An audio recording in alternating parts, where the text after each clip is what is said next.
Well, our next story tonight, military members who are exposed to toxins on base at Camp Lejeune will now be able to seek compensation and access high-quality health care thanks to the recently passed Pact Act. A local law firm is representing several of those victims and their families to ensure they get what they deserve. On Your Side's Taylor Levesque joins us live tonight with details about the process, Taylor, to file a claim here in Jacksonville.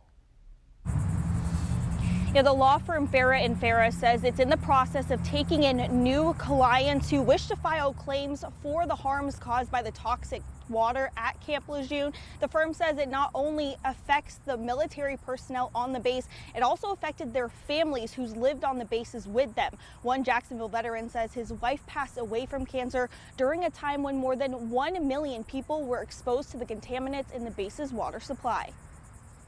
June of 1984, my first wife had oral surgery, and because of the oral surgery, they had to do a biopsy on a piece of nodule that they took out of her mouth, and that ended up to be some type of cancer.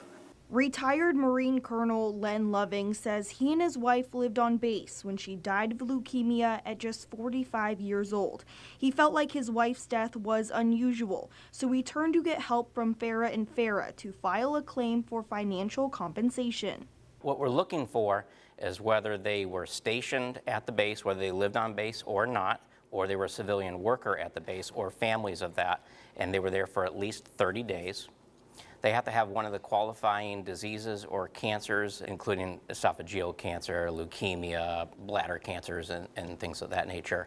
Additionally, you had to have been stationed or working on that base between August 1st of 1953 and December 31st of 1987.